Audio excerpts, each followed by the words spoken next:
back to Wedding Mayhem. And we have Catherine Wilson, our celebrant. Hello. Welcome back. How are you? I'm so good. Thank you for having me. Excuse me. We are engaged. I am engaged, yeah. Can't believe it. Really, it was a surprise. Did you not expect? No, I mean, obviously as a wedding celebrant, he probably felt the pressure from day dot, but... To get it right, the proposal to get it right. Yeah, and we were just, I'd been away for a couple of weeks with work, and we went out on a walk, and I was like, come on, we need to hurry back because I've got a wash on. And he was like, no, we're going to go for a walk. And I was like, are you sure? I really have a couple of washes on. Like, would like to get on top of that housework. And he's like, no, we'll just have a little bit of a walk. So went for a walk, and then the next thing he was on his knee. So it really shocked me, which I didn't think would happen. Oh, fantastic. How long have you been together? Nearly 9 years. So yeah, he needed to get a move on. Yeah. Now the boot's on the other foot now. It is. Does it feel any different? Do you see? Are you looking at things differently to 100%? How you would? Yeah, really. Yeah, it's almost like it kind of feels like I'm now having these selfish thoughts, like, would I like that myself? But yeah, it's a real minefield. So I have empathy now for the brides. It's hard, isn't it? Yeah. It is so hard. I think when the boot is on the other foot, you do look at it completely different. I know I did. And what I bought in the shop and given variety and stuff like that, but it is hard. But I'll tell you who's going to help us navigate is our guest, which is Kelly Mortimer. Hello. Hi, how ladies. You? I'm really good, thanks. You're like a bundle of energy. I absolutely love it. Tell us exactly what you do. Oh my goodness. Who are you? Who am I? Well, I help wedding businesses to book more weddings is the short answer. Predominantly venues, hotels, and just help them to attract more couples in, to book more weddings, to make more revenue from that stream in their businesses. So yeah, that's who I am. And I think that's really important, particularly in today's climate, because if you're not booking weddings, you're not in business. Exactly. And you know, you will pop. 100%. You can be the most beautiful venue, you can be the best celebrant, you can be the best photographer, but it doesn't matter if you haven't got your marketing right, if people don't know who you are, they can't find you, they don't even know you exist, then you're just going to be sat at home twiddling your thumbs thinking, well, I'm the best person at this, why the hell aren't people coming and booking me? And I think especially with the creative side, you know, so let's say less hotel venues, but more entrepreneur style people, they do sit at home and think, but I'm really good, why aren't people finding me and knowing that I'm amazing and booking me? And there's like a huge gap there, isn't there, in the thinking in terms of how to get those bookings. We were talking about ghosting. Yes, hot topic. Quite a hot topic in the industry. Yes. And I know this, you know, we are, you know, Wedding Mayhem, and we are here for the couples getting married, but I think it's important for those couples to see the background stuff that goes into this. So I've got a bit of a controversial stance on this one. Oh, right, okay. Well, she's off camera. Let's go. I'm allowed to get hot this early. Hold on, get my seatbelt. Okay, I was going to say, you might not like it. You might not like it. I need my coffee. Right, okay. Go. Okay, so I find it really annoying when the wedding industry moans about ghosting. Right. I find it annoying, okay, because it shows me a lack of understanding of our buyer. Right. And so from that perspective, I start getting annoyed. So if I'm hearing people say, oh, you know, I sent out 28 brochures this week and nobody responded to my email. Oh, couples really should behave differently. And then they take to social media and they rant about their potential buyer. Oh, if you're a couple, make sure you respond to emails. What? Are we joking? In what planet do we expect the buyer to behave differently? This makes me crazy. As a business, we have to behave differently so that the couples respond differently. I think we need to... Go on. No. I absolutely agree, because there is not a self-righteous... Because you've sent that email, you've sent that brochure, they should be coming back to you with feedback. Right. And what they're not realising is that, you know, the couples don't know who you are, so they are copy and pasting an inquiry. 100%. But you have to make yourself different to get that fit. So that couple, if we imagine all the different people they need, venues, planners, celebrants, florists, photographers, you know, all the things they need, right? And they're sending 20, 30, 50 brochure downloads, inquiries, emails, whatever we call it. Do you know how many, you know, what is the average Yeah, so it really varies because it depends on your sales process. So the way I teach our clients to do it is that everything is on the website and it's on a downloadable brochure. So being transparent? Super transparent. Okay. So a lot of those people, you wouldn't even know that they'd landed on your website, which is why I also recommend that our clients have downloadable brochures that you have to put an email in for, but not to hide information, not say, I won't tell you a price until you give me your email, because we've tested it. It doesn't work. Couples get annoyed by it. Yeah. They put in Mickey Mouse email addresses just to get the right. It just doesn't work. Well, also it's the fear as well, and we have it in the boutique where we do ask for their budget only because don't always we're know. one, they don't know, but be respectful of what they want to do, because we had an example this week. We had a girl that came in with an £800 budget but went out with a £2,000 dress. There you go. Because she And it actually could definitely make it happens. work for the right dress. And then you get the others that go, do not let me go over 800. But if people are, we've got dresses in the boutique that look the Incredible. £2,000, Yes. but are in the lower end, so 100%. if they are looking at a venue, say, and go, that looks really high end, I bet I can't afford that. Yeah. To know the price up front. Look, when it comes to venues, this is slightly a side niche, right? If we think about the venues, because they are typically 50% of the whole budget. So if you take a venue including food and beverage, so majority of venues... That's a good information to know, because Very the couples, when they're doing their schedules, their budgets. Exactly. But it's good for the industry to know. So even if I'm speaking to a stationary girl, right? And I'm talking to her and I'm like, well, what kind of budgets overarching are you aiming for? What kind of couple? Are you aiming for a couple spending 10 grand, 20? And she's like, I don't know. Well, if you don't know, how do you target the right audience? I find it really hard. I don't know whether you've started doing your budget now, but how do you not know how much money you've got to spend? Well, you have to have some level of knowledge, right? So you're going to know if you've got 10 grand, 20 grand, 50 grand, 100 grand, whatever that number is. You have you've got to start with a budget first. You've got to start roughly. Sit down with each other, pool all your resources. You know the problem? Couples don't realise how much everything costs. So again, if we go back to the venue element... Men. Sorry.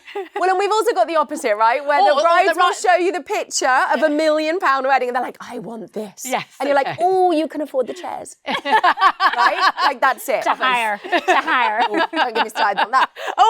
So if we just bring Ask about chair covers. If we just bring it back to the whole ghosting thing, like you've got that couple sitting, clicking around websites, downloading brochures, trying to understand what things cost, trying to understand what's available.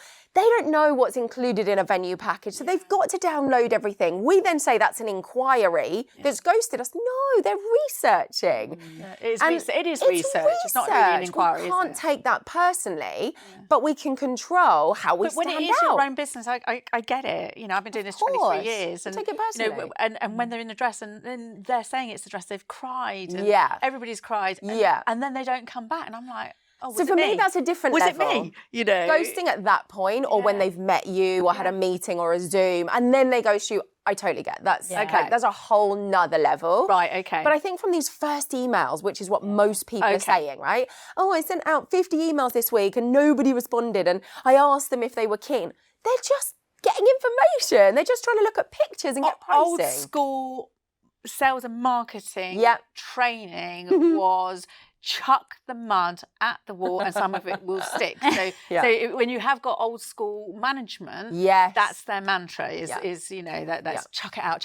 And some will come back, but you're saying now that you've got to do more than that. You've got to do way more. So my way of thinking about this is you have to have a very clean, clear, high converting sales process. So step by step, and most of it you're not involved in. Most of it, you set it up. It's about your website, it's about the downloads, it's about the automated responses.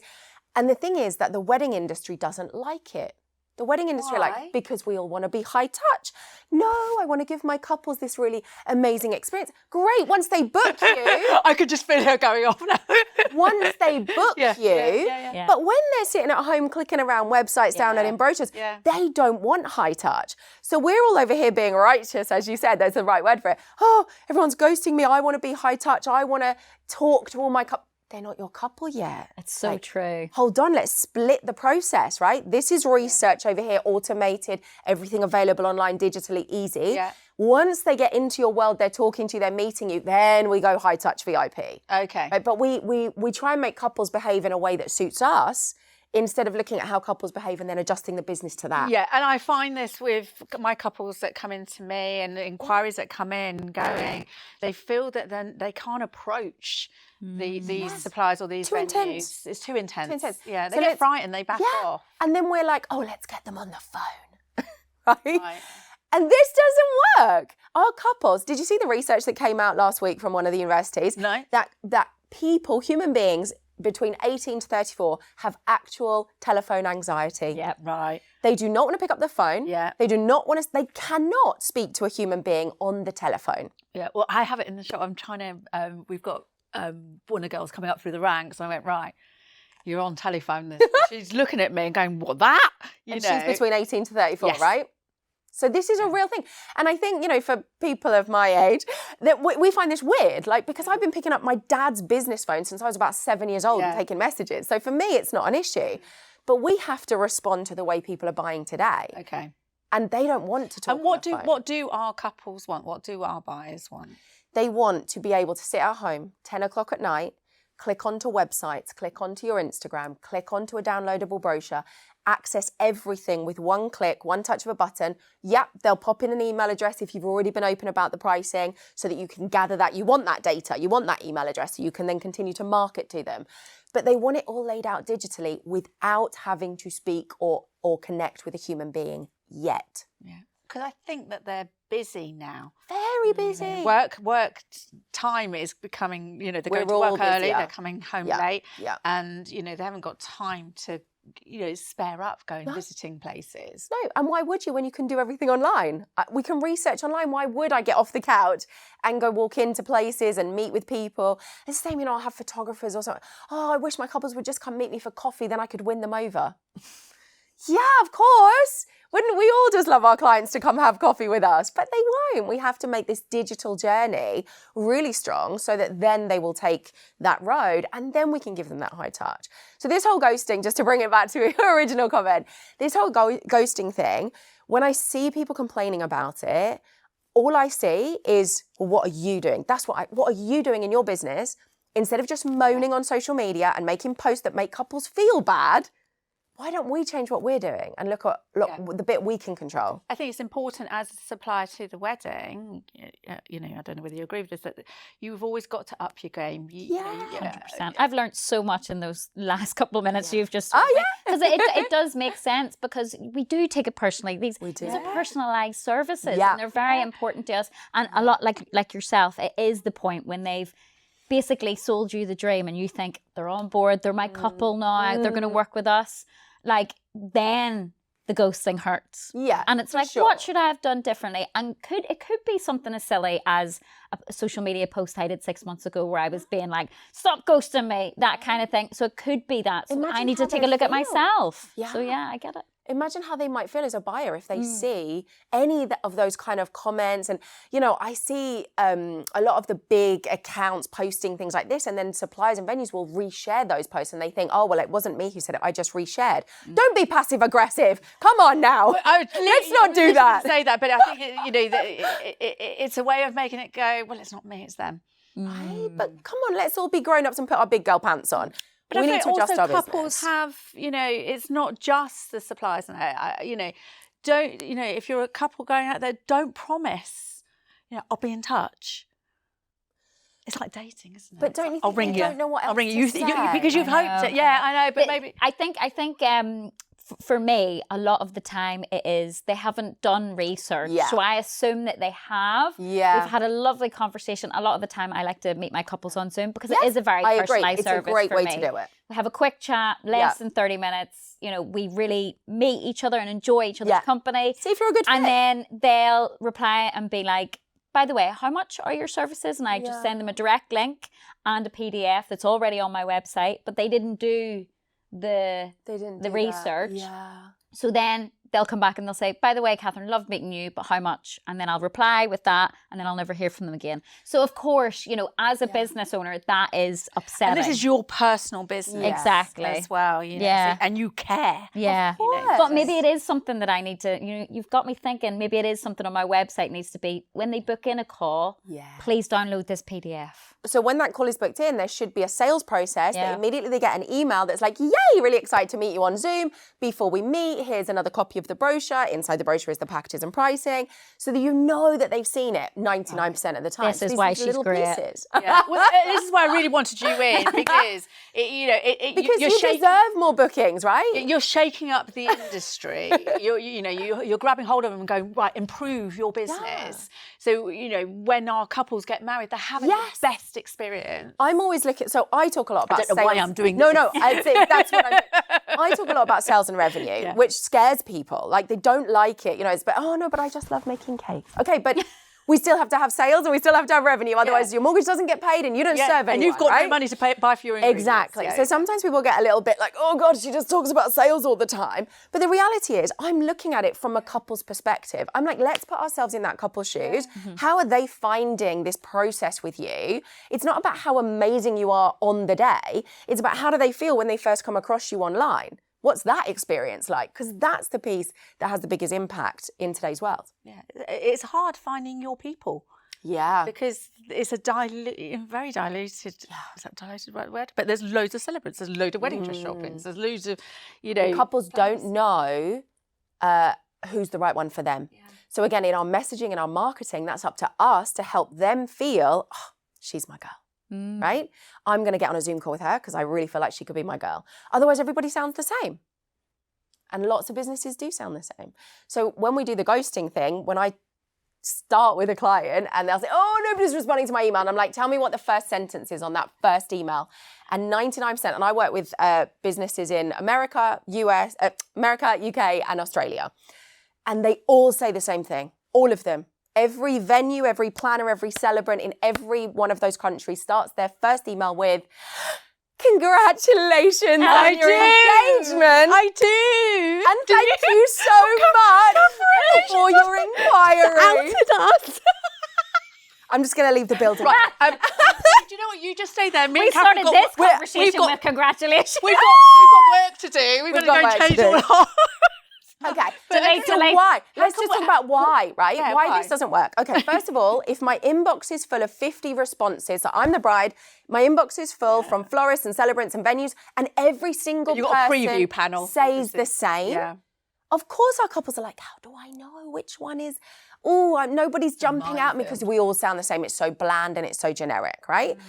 Thanking people for their inquiry. This is not a corporate sale. This is why we want to get in front of our people. Okay, but they don't want you in front of them. We want to meet them. No, you've got to digitally nurture them. You've got to digitally warm them up. You've got to find a way around this. So instead, what I teach people to do is start their emails with something emotional, describing how it might feel to work. I'm having a with bad you. day. I'm having a bad day.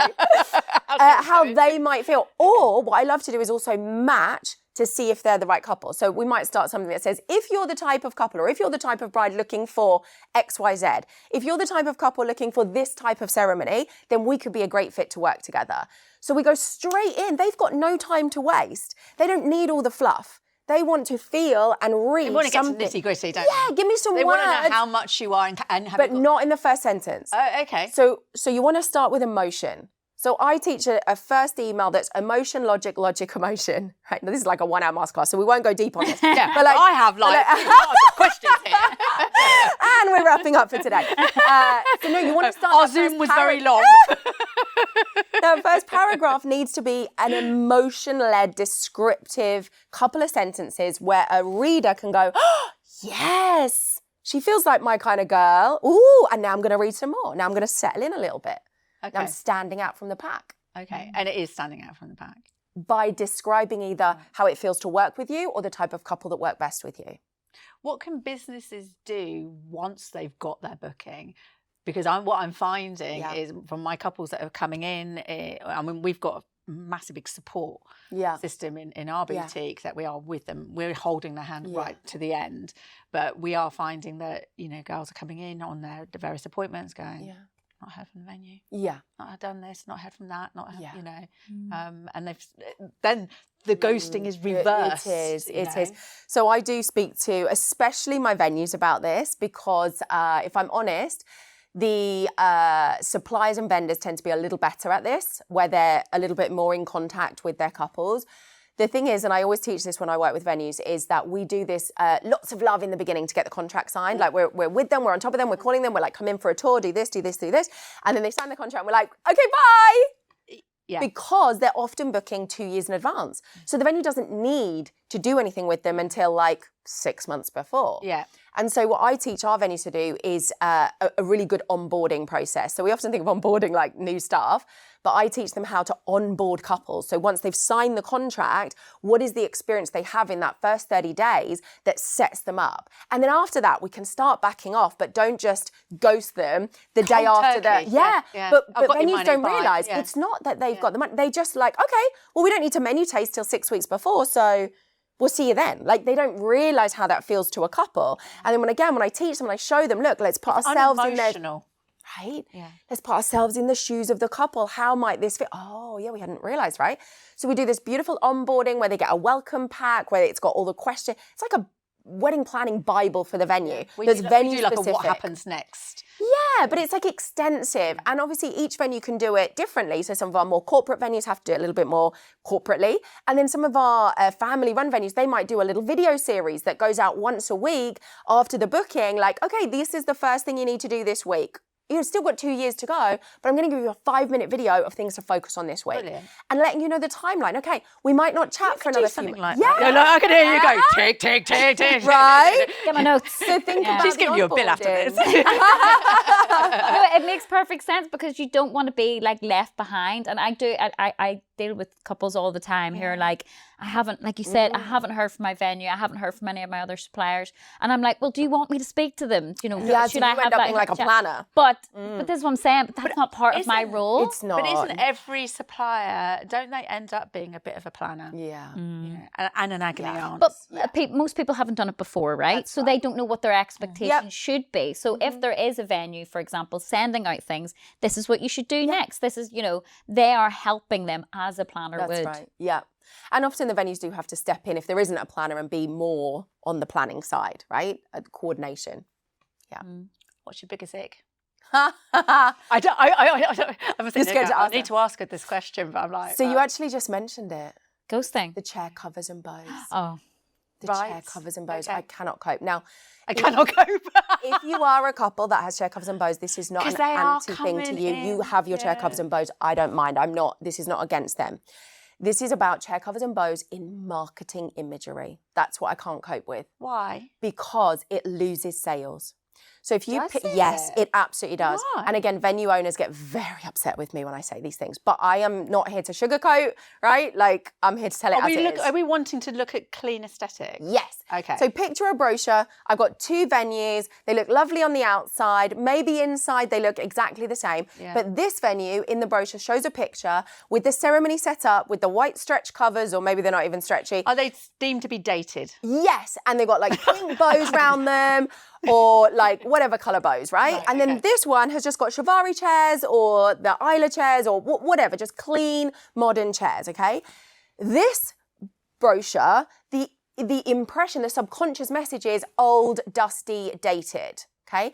Now, what we are overlooking is that our couples are looking at the walls and the venue and going, oh, but I'll put my own chairs in. No, they don't. No, they don't. They go, ooh, old and dated. Okay. And they don't go for a tour. They don't go and visit for a show round. And then venues are like, I don't know why we can't get anyone in for a show round. I'm like, look at your imagery. You look like you're stuck in the 90s. Okay. Right? So this chair covers and bow thing, like it's got to go from our marketing. So what should we be seeing? We should be seeing chairs that don't need covers, because the other thing is then people say, but Kelly, I've only got banqueting chairs and they look terrible. Okay, well, hire some in for a photo shoot. Like, come on.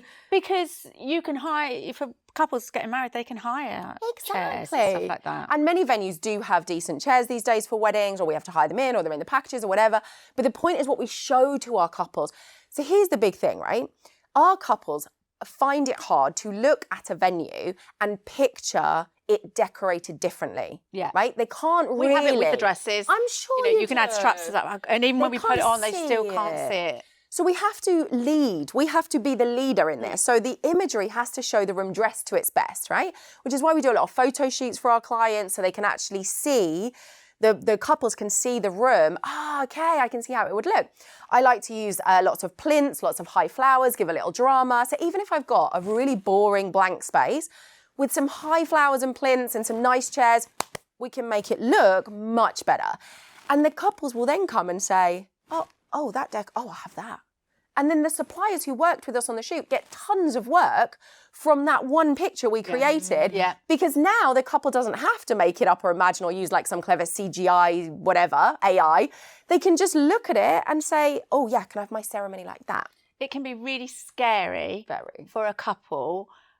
They're spending their life savings on this one day, and that leap of faith to go, you know what, I'll have that. And hope it comes together.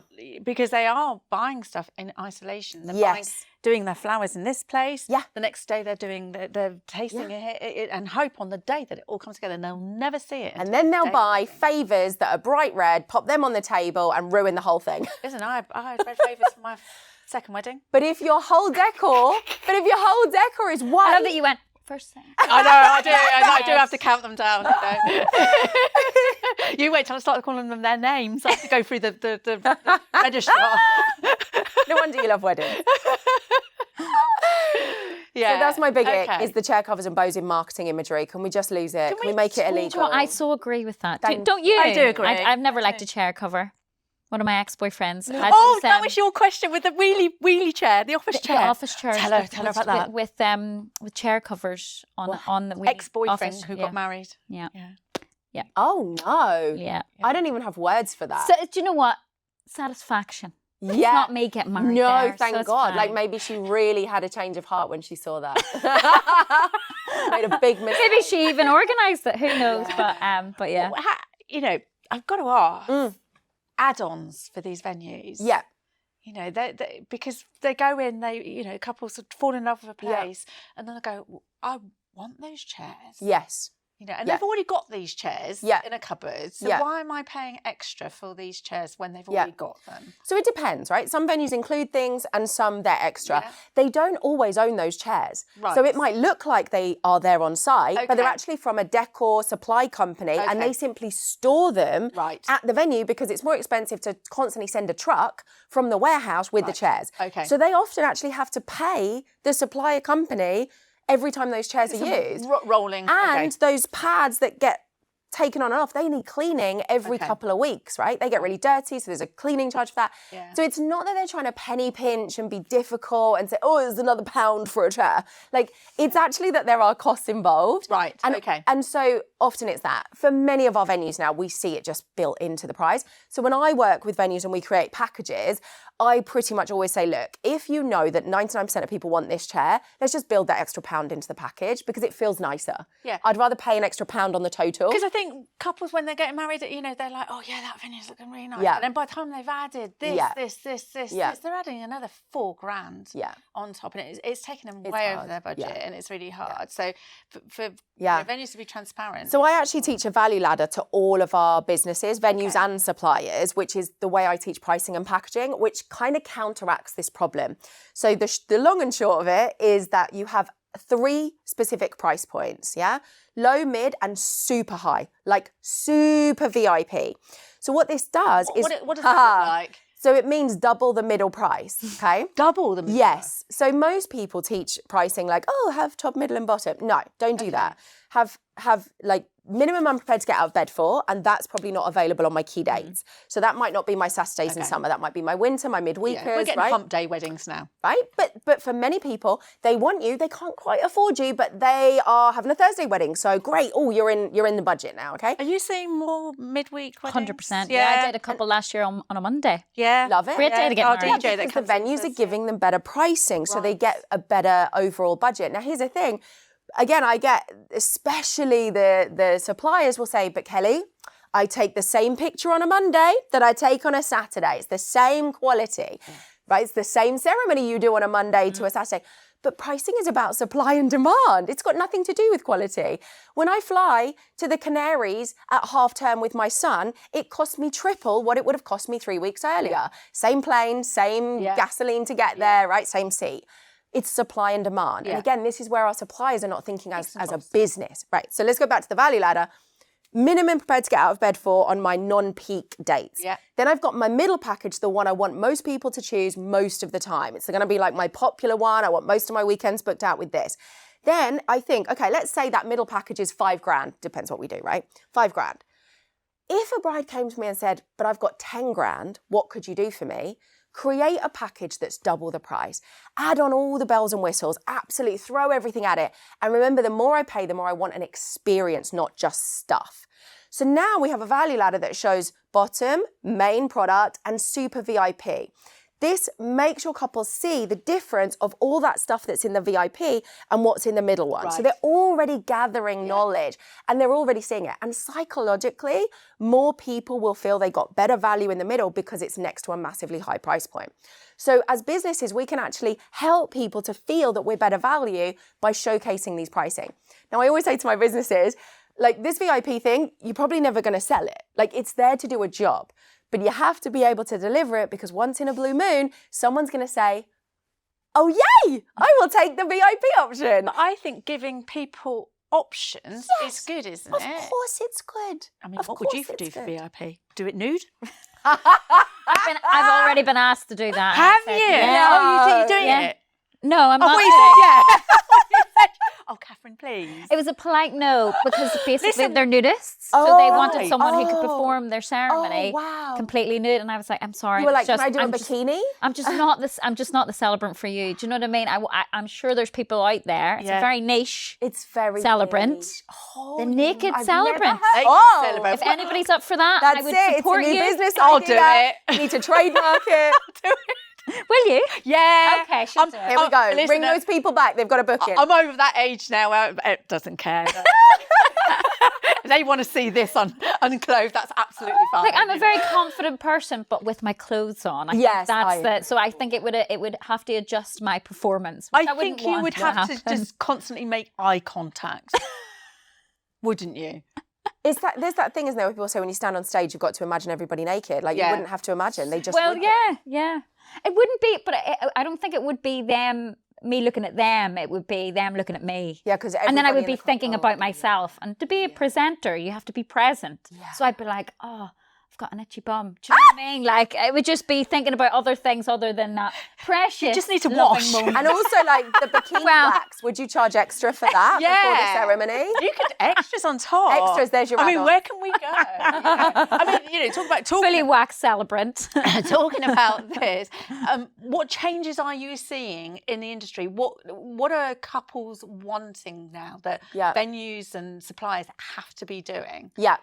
So I think couples are really leaning towards packages from everyone that have as much included as possible. Well, are we looking like on holidays, like all inclusive? You know what you're getting. Sort of, yeah. But again, using that option level, so it's not like everything all in or nothing. No.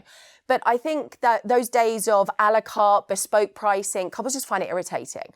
Because if I have to come to you and give you, again, we see it, right? People say, send us an email of how many guests you're going to have, what date you're looking for. Well, I don't know yet. Could you tell me some stuff? Like, don't have me as the bride lead. Like, you show me. So I think couples are really appreciating when we bundle things up, productize what we do. Make it easier. Yeah, and especially when I deal with... And this goes back to time. They haven't got time. Yes, and they don't understand how much things cost. So bundle a few bits up and let me understand what I get for what later. We can customize, we can tweak, we can adjust. Okay, but be flexible. Yes, bundle it up early into that pricing ladder so I can really understand what I get for my money. Okay. Like you said about the girl who came in with the £800 and spent $2,000. The same happens with the businesses. They will see people coming going, I'm only going to spend $500 on decor, but then we do a package for $2,000.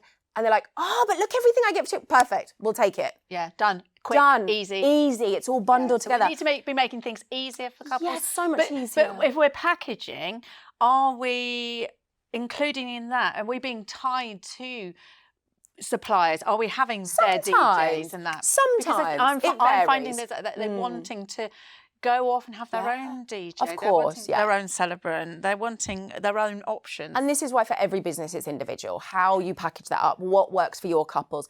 And we know different couples want different things. So if we know our types of couples always love to find their own music, then we wouldn't bundle that in. Yeah. Or we'd say it is bundled into this package, but not this one, whichever way we do it. Because back in the day when I first started, this is now in my 24th year, you know, every venue had their suppliers. Yeah.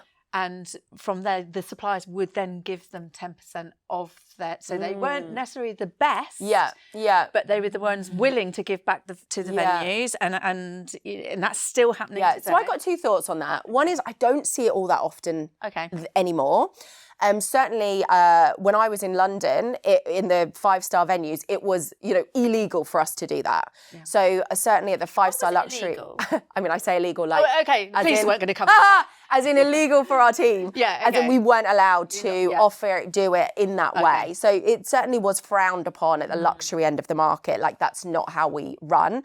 And if people would come to us saying, "Oh, well, I'll give you 10% if you start recommending me," we had to be like, "No, we don't do that. We don't, you know, make a big point." But on the flip side, the level of marketing and money and time and effort that venues have to do to get those bookings is serious, right? Serious. I've got venues spending thousands and thousands a month on marketing. It costs and then me they hand £88 there you go, per person to get that lead in my door. You know. And they haven't even bought. Right. So the venues are spending a ton of time and marketing money to get these couples to book. And then they're handing those couples over to the florist and the celebrant and whoever, the photographer. And then what, really? You're going to moan at like 10% to get that hot booking? Are you kidding me? Like, this drives me up the wall. So whilst I'm not in a massive agreement about like a kickback or that it's under the table, I also think we have to be careful that suppliers are not saying, well, I should just get that for free because I'm on your list. Why? Why should you get that booking And for I free? agree, but I see it that they haven't got the best photographer. They haven't got the best DJ. Yeah, they're doing it because they've of the got cash. the person because that person has agreed to it. Yeah. Because the best is already booked. Yeah. And look, I think supplier list needs shaking up constantly. So often, again, I'll get into a venue. Couples are not aware of this. Yeah, they're not aware. And, you know, I'll get into venues and we'll start talking about photo shoots, for example. And I'll say, okay, great. Like, let's bring in your decor people, your florists, because they're going to gain from this shoot. They're going to get all those bookings from those great images. And they'll say, oh, Kelly, I don't think our florist will be able to do what you want. She's a bit old-fashioned. Well, then why is she on the list? Oh, well, she's been on the list for 10 years and we're scared. We're scared to take her off because she'll kick off. And I'm like, well, I'll tell her. I'll tell her. It's okay. We don't need you anymore. We're going to get someone else. Right. So all our couples, all our venues, call in Ghostbuster. It's very interesting because why aren't suppliers pitching? You know, why aren't suppliers being like, we love your venue. We want to work as your celebrant, as your photographer. Yeah. Can we come in and do a shoot there? Yes. Completely free of charge. We want to work with you. Like, so they do. So they do, right? So they email, and again, this is something we talk about with all the different businesses because they'll say, how do we get on a supplier list? They do email the venues, and venues get a lot of emails every week saying, can I be on your supplier list? But that's all it says. I get more emails from photographers and people coming in than I do sometimes from customers. Yeah. Some weeks. So there's a lot of suppliers who are doing it. The problem is they're doing it the wrong way. So they're emailing with a little bit of arrogance of like, if I just email you, you'll add me to your list. What? And I'll just hand you all these bookings. Great, you're going to make a ton of cash out of me and I'm spending on the marketing. Yeah. That doesn't work. How about, or they'll say, hey, can I come in and have a coffee with you? I don't know if you have ever gone to a venue, Guilty. Right? But venues and hotels, guilty as charged. 99% of the time, yeah, but I want a coffee with you. That's the difference. But they're short-staffed. Yeah. These teams are running ragged. They're working crazy hours, right? They do not have time to sit and have a coffee with every supplier that sends them an email. And it's because the supplier wants the business from them. Yeah. So can I take your time up during your coffee at your venue so that I can sell you my stuff and you can send me business? No. But how can they get in? How can so they then get in? Exactly like you said, what can I as a supplier do for you as a venue? Perfect. Because these venues are probably missing out on some really good. They absolutely and they're are. Not. And they're not. They're just deleting those emails. Trust me. Delete. Yeah, they're missing out, and they're not growing. No. Into new markets. No, exactly. So as you said, that was perfect. why not send an email saying, hey, if you've got a shoot coming up, I'd love to be involved. We'd love to collaborate. Great word of saying, I'm going to do my stuff for free and you're going to do your stuff for free, right? And we come together as a team. I'd love to help you do a styled shoot if that's something you're looking at in the future. What can I do as a supplier for you so that we have a team effort here? I'm not just coming to you and asking for free business. There'll be a lot of people listening to that going, that's food for thought. Yeah, but I think, we have to improve our businesses for our couples getting married, because aren't they the most important 100%. people? 100%. Without them, there is no us, is there? So exactly, which is why, although I speak a lot about sales and marketing, I'm always looking at it from the shoes of my couple. Yeah. What does my couple see? What do they feel? What do they experience at every step, from the moment they land on the website to when they go on my Instagram to when they walk in the door of a venue? What are they thinking? Because we're all guilty of being consumed by what we think and feel and what we want our couples to do. Well, it's not about what we want, it's about what they want. Exactly, but how often do we really take a second to do that, to picture it from their angle? We're all guilty. All of us, me too, right? Because we're human beings. We're running around like and we haven't got time to think, No, sometimes. and we forget that they are, I always think of a wedding couple at the bottom of a mountain, right? The wedding day's at the top of the mountain, they're at the bottom, they've never climbed a mountain before, they don't know what shoes to wear, they don't know what ropes to use, and then we're all with them at the bottom going, hey, I'll help you, what rope do you want to use?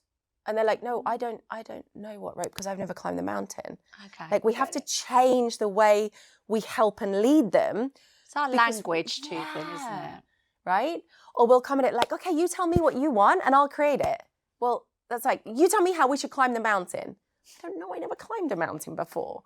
Like, I'd like you to tell me what my options are with the ropes and the shoes and the, right? Yeah. So we have to just change this dynamic of thinking that the couple is leading, they're the center of the story, but we're the guide, we're the mentor, we're the one with all the experience. We're the vehicle that's going to get them to A to B. 100%. So I like helicopter to the top. Helicopter, yeah. And in the VIP section, you can have that helicopter. All my couples get the VIP helicopter. I was thinking donkey. We have a game to come on to play, but we need to talk about how you started. Oh my goodness! Okay, you have all this knowledge. Yes. How do you have this knowledge? How did this happen? Yeah. So I was not interested in weddings like most of us who ended up in the industry. It was not on my vision board as a teenager. I was on a building site. Yeah, no, absolutely not. I tried being an estate agent. I tried working in clothes shops. I didn't want to go to university. I was like, let's get out and earn some money. And I was just working in retail and estate agency, blah, blah, blah. Anyway, long story short, got a job in a resort working in a hotel. And I thought it was just going to Holiday resort. Yes, in Dominican Republic. Okay. And this is 25 years ago when nobody had ever heard of Dominican Republic. I mean, when they told me where I was going, I was like, where's that? They were like, it's in the Caribbean. Oh, amazing. Great. Let's do it. So they gave me this contract for 6 months. I said to my mum, I'm going to be 6 months. I'm just going to go I was 21, going to go have an adventure. I'd just broken up with my boyfriend, didn't want to get married. Perfect. All my friends from school were all getting married at 21. I was like, it's not for me. I want adventure. I want to go see the world. So I get on the plane, I get to Dominican, I get to the hotel, and they're like, oh, by the way, part of your job is also doing weddings. I was like, I know nothing. I mean, I've been a bridesmaid a few times, but I don't like weddings. I don't know anything about weddings. I'm running away from getting married. And they said, I've just broken up with my boyfriend. You'll only be doing 3 weddings a week. You'll be fine. Only 3 a week? They were like, yeah. And by the way, first one's tomorrow. I knew nothing. Yeah. This was a learn by doing event, right? So fast forward, I didn't stay just 6 months. I stayed 10 years. So I took contracts all over the world, ended up working in Sri Lanka, Cuba, Mexico, Spain, Dominican on and off, which I love. You did go on an adventure. I really went on an adventure, and I worked for some of the really big brands, because then they, it was growing, right, my experience and my name in the industry. And so then I was creating these big wedding brands inside the hotel groups. Anyway, then I hit 31 and I thought I should probably come home. I'm a bit old now to be running around the world just doing loads of beach weddings. And my mum was like, when are you going to come home and have a kid? So I was like, okay, Mum, maybe I'll think about coming home. Anyway, I got an offer from Mandarin Oriental in London, the 5-star hotel, to be their head of weddings. And I was like, that's worth coming home for. It's another adventure. I'll go live in London. I'm from Cambridge originally. And so I went there. And I did events for celebrities and royalty, and really then went from 10 years destination. We want some names. So not just Mandarin, because I then went to Rosewood and Claridge's. So across those 5-star properties, I was involved in 2 events for the Queen, the late Queen, which was obviously amazing. Catherine Jenkins' wedding weekend we did at Rosewood, and she was amazing. Everybody was like, she's going to be difficult, she's going to be a diva. No, she was such a delight, like the best bride I've ever worked with. Love to hear that. She was so gorgeous and so amazing to all the staff, and just gorgeous.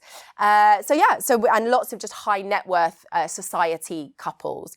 Which are actually probably the more interesting ones, because you're like, how'd you get your money? Well, it's mum and dad that paid for most of those weddings, right? Yeah. There's also expectations because of these celebrities and royals and that. You know, they're high level, aren't they? Everything has to be absolutely perfect. But I mean, when I started, go back to that first kind of couple of weeks, what I realised was that it's project management, and that I was really good at. I'm not that good at the styling and the flowers, and I'm not that good at that bit. I'm very good at project management. I'm really good at getting stuff done. And so that was like, wow, it's my ninja skill. Who knew? Brilliant. Yeah. I wasn't very fluffy with my couples. I'm pretty firm with my couples, but that made them feel safe. They were like, Kelly's got it. We're all right with her. She's going to make sure everything happens when it needs to happen. The calls I get from brides and emails I get from our brides, even that haven't even bought from us, that has nothing to do with me going, can you help me on this? Can you help me on that? Because they feel safe with you. Yeah, because if you don't know, that you'll find somebody that you know. You've got it. Yeah. So, so then I came back to London, worked at Mandarin, then did 4 years there. And then I was kind of getting a bit bored because, 4 years of doing these incredible weddings. And then Rosewood was just opening, another 5-star hotel, which it's quite a few years ago now. And so they asked me to move across and do the opening. And I was like, great, let's open a hotel. I've never done that before. So that was a whole new challenge, opening a brand new 5-star hotel in London and building up the wedding business there. And then did that for a couple of years, and then Claridge's came and said, could you come and run the sales team here? And I was like, well, it's Claridge's, who's going to say no to Claridge's? So I went to Claridge's, and then after a year, so by now I'd been planning, working in weddings for like 16, 17 years. And I just got to this one day and I thought, I don't think I want to do this anymore. And it was so bizarre because my whole identity, my whole life, I was weddings. That was my career. It was my life. I traveled the world with it. Anybody said anything, they'd be like, Kelly, who does weddings? It's like, it went with me. And I thought, I think I've done it all. Like, once you've worked at Claridge's, you've done £1 million wedding, you've done 2 events with the Queen. Like, where do you go from there? And that bit in Forrest Gump in the movie where he's running? Yeah. And then he just stops. And I felt like I just hit that moment. And I didn't even know why I was going to stop or what the hell was I going to do. But I just felt like, I think I've planned every wedding I can plan at this point. And then, as luck would have it, a hotel group in the UK that at the time had 45 hotels were looking for a wedding sales manager, director, to oversee the whole revenue of the whole group. So no longer planning, no longer dealing with couples, but actually managing all the 50 wedding coordinators that were on property at those 45 hotels and finding how we could streamline it all and get the marketing and the sales and get these teams working well and drive more bookings. And I thought, yes! All of this stuff that I've accumulated, I can now pass on to the next generation. Because you've done weddings. You know what they want, And so do you get your weekends off now? Yeah, exactly. So then when I went into that role, the team felt seen by me because I know what they go through on a daily basis. I know what their inbox are. I know they don't have time to pee or answer their mum's text message. Like, I get it. Yeah. I know how many weddings they're dealing with and the stresses and the strains and what happens in a revenue meeting when the GM's saying, you need to book more weddings, but not telling them how. So I really understood that. And over 2 years, we raised revenue by multi-millions across that wedding market, across those hotels. And then I woke up one day and thought, oh, I think everybody needs this. But not everybody can afford to have me on salary. Because obviously across 45 hotels, your salary is covered by them. But one venue or one celebrant or they can't afford me to have me full time, but they could afford me for a day or 3 months. Yeah. And so I said to my husband, I'm going to quit and start a business. And he was like, your husband's a bit like my husband going, here right, she goes what's again. happening? Here she is. Yeah. Yeah, when we got married, he was like, I'm taking your passport away. That's it. And so like one day to the next, I just decided to open a company and start training venues and hotels. And literally it flew straight away. And then suppliers kept coming to me and saying, well, can you help us? And I was like, well, I'm a hotel girl. I'm a venue girl, really. And they were like, but what you're saying works for us too. But we've just sat here. Yeah, And we're going, right, My mind's blown. You know, we're a Celebrant, we're a boutique owner. And I'm thinking, right, I can go back now and make some changes, you know, as soon as I get back. So the problem with that was that I'm really expensive. And so what Can we Marriott... say how much you I charge 10 grand a day. Right? So if Marriott come to me, one of my clients, Hilton, they're all my clients, and they say, Kelly, come and train our team, that's 10 grand plus VAT.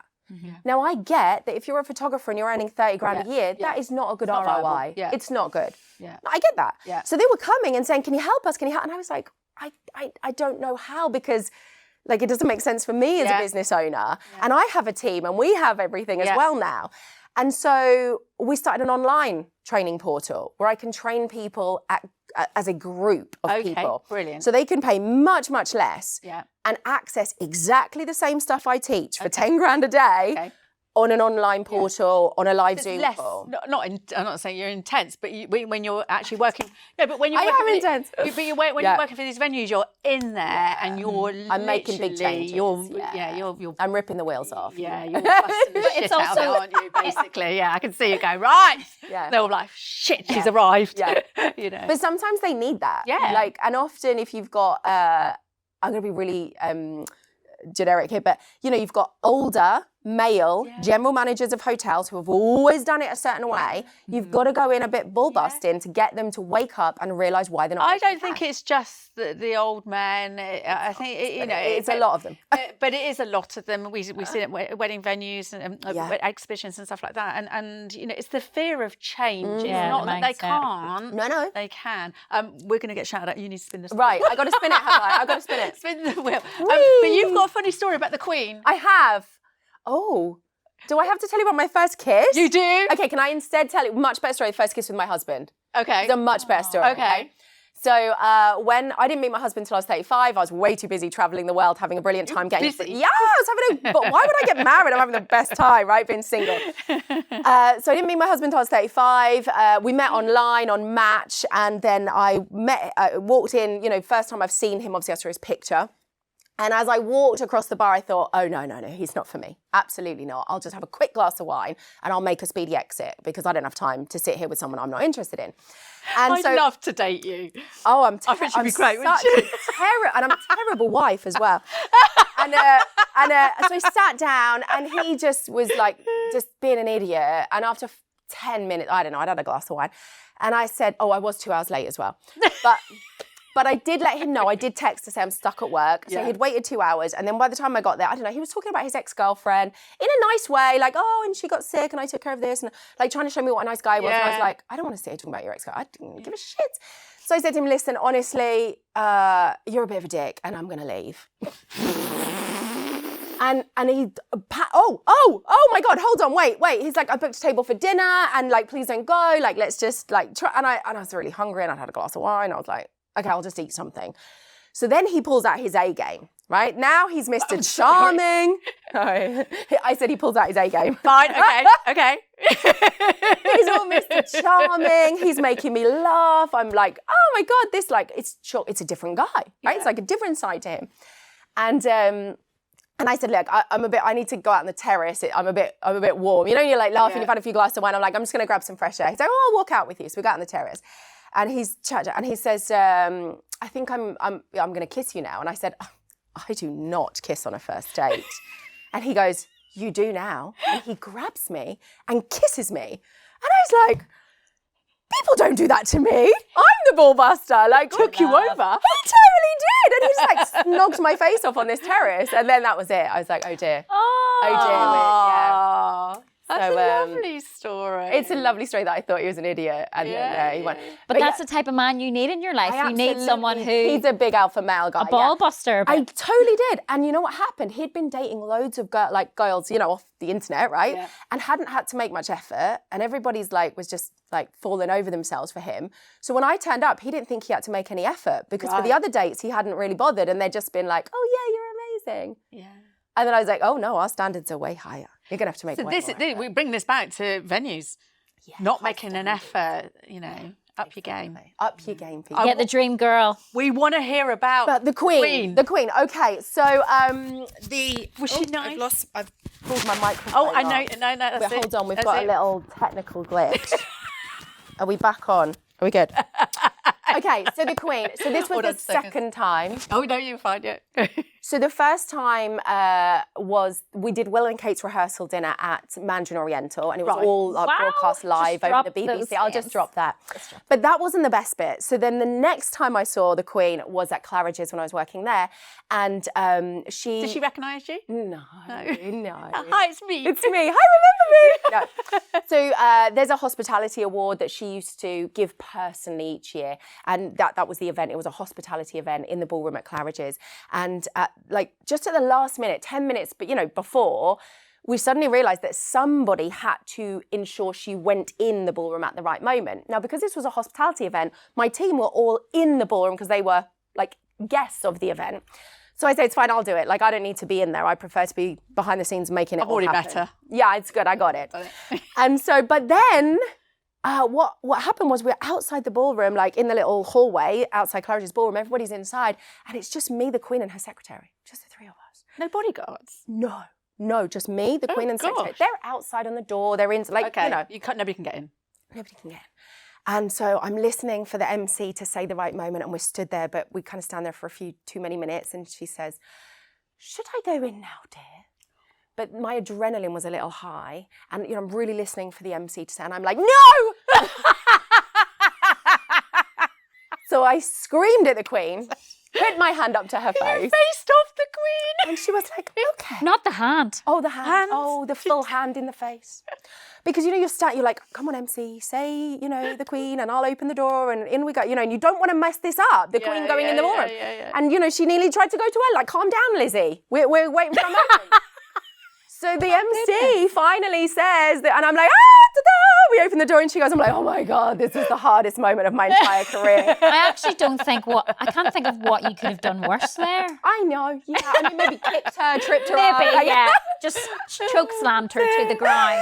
Exactly. Catherine, can you pass us that little box? We'll just do a couple of questions. We get we get some DMs. Oh, and yeah. some messages, so we'll do a couple of these. Love that. How many can we do? Oh, I pull one out, do I? Oh, he's either swearing or it's two. Oh, it's one out. Do I just pull one out? No, two. We can do two. Okay. Just pull one out. Yeah, do brides still wear a garter? I mean, you probably know this more than me, to be honest. Yes, we've had that before, but yes, 100%. Yeah, and they're back. I think they're back in, but you've got to make sure that they're nice. Yeah. Not itchy. But do they still do that, like the ritual with the teeth? Do yeah. I've not seen that. Have you not seen it? I've not seen that. Well, they're buying them, so well, maybe they're doing it behind closed doors, which I actually think. I'll be honest, in the 5-star luxury market, I didn't see much of the teeth pulling the garter off. I got to be honest. I think I would die if I saw that. You've got to make sure that the garter's nice. You don't get anything from like these card shops, but you'll be up there standing in front of you, or going like online from China. Yeah. It's got to be nice. Nothing against China. Nice. Right, you got one? Yeah, I'll get one. You do one. Okay. Well, that is a long question. God, this is a long question. Do you need your glasses? I got an envelope. I can't read anything. I'm so glad this was in big just print. love that you're here. I would not have been able to read that. I can just copy and paste it sometimes. Right, I'll do that. Questions. Questions, either questions or top tips. Right, this is quite a serious one. Can I ask your help on a sensitive nature? I am a transitioning male to female. We are getting married next year, so I am having to find my dress. However, I've had 2 horrible experiences with bridal shops and have refused me to try on gowns. One refused me to try on gowns. I was only allowed to look on another when I got there, and the other refused to even book my appointment. I really want the full experience and buy my gown from a boutique, and don't want to go and buy it online. Any advice really, really is appreciated. Love the show, guys. It really has been It really has us in stitches every week and is helping us through the journey. Love Jenna. It's hard. I actually have messaged this person because it was quite serious when it came through, and they've had problems like with venues. Oh, Booking really? a venue, yes. So I always tell our venues to make sure there's something on their website. We don't need to make it huge and loud, but like something in the corner, in the footer that says, we welcome all couples. Yes. Just something simple. Yes. So that couples know that you are welcome here, whether you're same sex, whether you're transitioning, we welcome any couple in love. Yeah. And just that small bit, and also the language we use, right? So I work a lot with Elaine from Pink Wedding Venue. She has a same-sex wedding venue site. And we're always saying about it, the amount of websites you go on and it says bride and groom.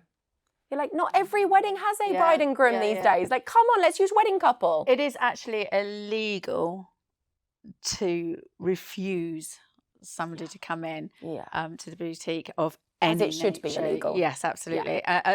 But I will give another opinion that as a bridal boutique, that we get quite a lot of this and they're not genuine. Oh, I see. And so you have to balance that. have to remember that they predominantly females and they've got to look at safety of staff. Right. I've had it many years ago where, a junior, she was under 18 and it was a bridesmaid and they took the clothes off and they were a man. Right. Which is fine. It's absolutely fine. But we should have been told. Yeah. And it's a bit of respect from both sides. And I've actually spoken to Jenna and given us some top tips, such as, be transparent when booking, offer to come on a non-busy day because you might be celebrating your transitioning and your situation. But that's not everybody's cup of tea, and you will offend people, and they shouldn't be offended. But it's about everybody being comfortable. It is, right? Yeah. It works two ways. Yeah. So, and unfortunately, she's not in my area, but she's now gone and said, actually, I've been accepted on three bridal boutiques. Great. Because she said, look, this is me. This is my Instagram page. This is you can see we're genuine. We are genuine. Yes. Offer to pay for the appointment if you need to. But some do have deposits on appointments, right? But a lot of boutiques now are doing it. But if his boutique is actually a free appointment boutique and you're being charged, that's wrong. No, that's discriminatory. That is absolutely wrong, But offer to go on a non-busy day, you'll probably enjoy it better, to be honest with you. And but it is illegal to discriminate that way, but it's hard. But thanks for that message, Jenna. That was it was, nice. So let us know if you find your dress. I think she's out this weekend. So, but you must find it hard. Your end.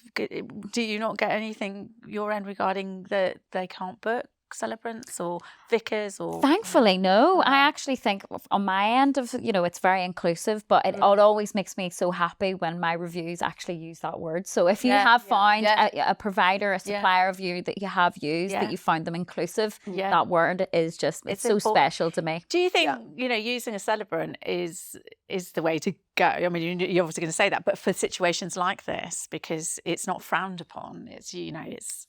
Absolutely. If you want to meet people who are in your lane because they understand, they work with couples who are inclusive all the time, then it's a no-brainer, really. But I have one final question for you from me. Yes. Because I want to end this on a high, because I have consumed so much education today, so thank you so much for that. Welcome. But what are you most excited about, the trends in the wedding industry? What are you seeing right now that you're like, this is going to be great for my companies?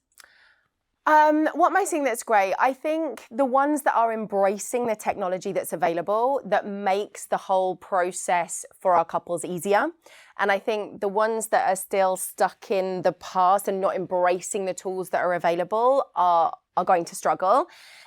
Simple things like being able to make a calendar appointment instantly online without having to email someone. If, for yourself, like with a Zoom call, can I go on the website, click onto an automated calendar, it shows me the times you're available, I can click the time. These things make it so much easier for our couples. If they have to wait for you to email back and say what times you're available, like that journey for them is, even that small piece, it's annoying, it's time consuming. So I think the businesses that are just embracing all these little tiny technology tools that are not difficult for them to implement makes that whole process more enjoyable for our couples, and it increases them being chosen as venues or suppliers. Yeah. I love that. A personal touch. We've just installed a business WhatsApp on our website. Lovely. In the last 2 weeks, that has increased our business appointments because it's a one-on-one chat. You know, though it is on chat, they're talking to a real person, and I think that's what they want.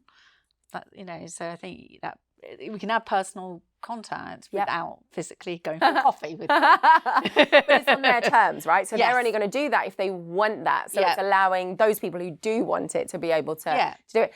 And what we're seeing again is that, you know, with the couples coming through now, even email feels a little old-fashioned for them. Yes. Right? It's too much. Dear so-and-so, can I? No, it's too formal. They want to send a quick WhatsApp, a quick DM message on Instagram. Or here's another super top tip. On Instagram, can we stop telling people not to DM us for inquiries? I see so many businesses that say, don't DM us, send us an email or go to the website. But imagine a couple on Instagram, they love your feed, they love your profile, they just want to shoot you a quick DM. And we're telling them not to do it. I see so many businesses that says, we do not take inquiries via DM. Yes. But the amount of business coming on Instagram now is huge. Yeah. And your bride or groom does not want to have to come off the platform, go find your web. They won't. They'll find someone else they can if DM. you're putting your content on there, surely you want interaction. Yeah. But again, the business is saying, well, we can't manage it. We can't manage the inquiries. We don't know how to. Okay, we'll find a way. Let's work with how our couples want to work. Yeah. Good advice. Brilliant. Tell us about the groom. You've got a story about a groom. Okay, so in my first year, so I just arrived in Dominican Republic and I was just still learning the ropes, and I had done this one wedding for this couple on the beach, and then literally the next day he came to me, so the day after the wedding. Day after the wedding, okay. Yeah, and he's like, I need, or 2 days after the wedding, so night of the wedding and then one more night. Yeah. He said, I need help because I've had my watch stolen, and obviously he needed somebody on the ground to help him at the police station and get this report that he could get from the insurance company the money back for this watch. And I said, oh, okay, sure, of course, what happened? And he's like, well, it's a bit awkward because, I kind of went with this girl and da-da-da. And I was like, oh. Not his wife. Not his wife. He had gone and spent the night after the wedding with a prostitute, and she had stolen his watch. And then he came to me to help him get the police report to get the money back from the insurance company. Mate, that's karma. Literally karma. That's the only statement you're getting. Like the no empathy for that. Wedding. Sorry. Sorry. Did the wife find out? I don't know. That wasn't my business. That was nothing to do with that part. Great story. Oh my God. Great story. Great story. Wow. Thank you so much for coming in. You're so welcome. I've learned so much. Good. I know that you have, and I know, this is only going to improve our industry for our couples, which is the end game, isn't it? Yeah. That's what we're doing it for. If you look at that camera, where can everybody find you? So you can find me on Instagram. I'm wedding_Kelly, and you can also visit my website, kellymortimer.com. There we go. Thank you, Kelly. And she doesn't like coffee. I love coffee. I love coffee. Thank you for everybody for listening in, sending your DMs. Your messages are really important. We love them. Your top tips are starting to come through as well. As we speak today, we have just gone over the 2.5 million mark. By the time that you see this, we'll probably be at 3. So we are so grateful. Thank you for supporting us and our suppliers. It really is important. Thank you. And we'll see you all next week. Bye.